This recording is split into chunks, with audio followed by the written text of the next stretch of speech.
Hey guys, I just wanted to talk with you super quick about protein. I know I've been talking about that a lot. And protein is really important to rebuild your body, to heal your body, to build muscle. If you're feeling weak and you want to improve your balance or your strength, then you're going to have to eat more food. Primarily protein in a certain amount at each meal in order to get the most gains that you can. So research shows if you wait and keep all of your protein until the end of the day at dinner, you're missing opportunities to build muscle throughout the day. So it's been shown in the literature that 25 to 30 grams at each meal is really the sweet spot for building muscle.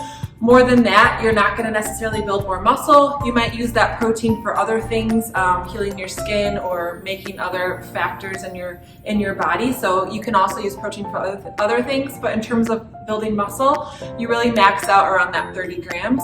But if you're under that, you're not reaching your full potential of being able to build muscle, lean muscle tissue. And that's super important as we age.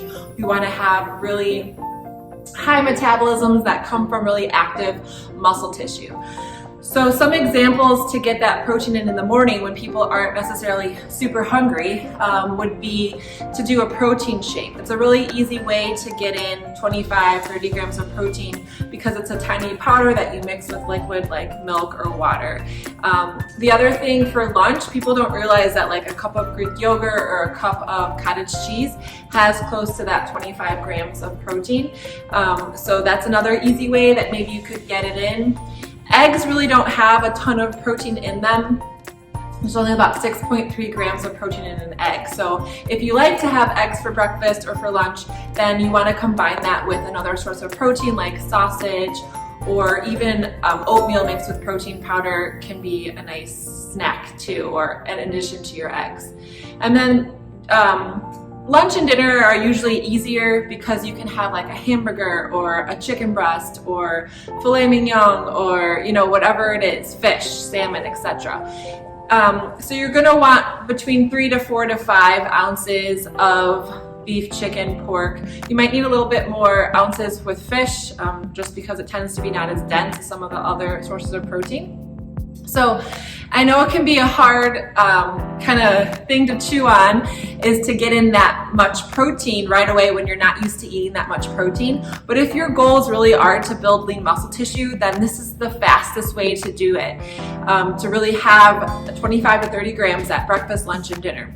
And if you're not used to doing that, then baby step your way up to it. You're going to meet your goals more quickly if you choose small steps. So you might just start with having some type of protein at breakfast if you're not even used to eating breakfast. And same thing for lunch. Have some type of protein at lunch if you're not used to having protein at lunch.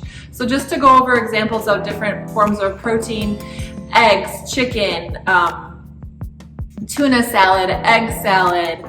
You can make all sorts of like chicken salads, and then sausage, eggs, protein powder, Greek yogurt, cottage cheese, fish, chicken, beef, poultry, venison, buffalo, bison. Like there's all sorts of different proteins out there. And then tofu, and combining beans and rice. So you're gonna have to eat more quantities of plant food in order to get the 25 to 30 grams, but it can be done. You can look for like beans and pasta made from beans if you like, things like that. So you're just gonna have to eat more quantity of your vegetarian sources of protein. The animal sources of protein tend to be a little more dense in terms of nutrients and protein.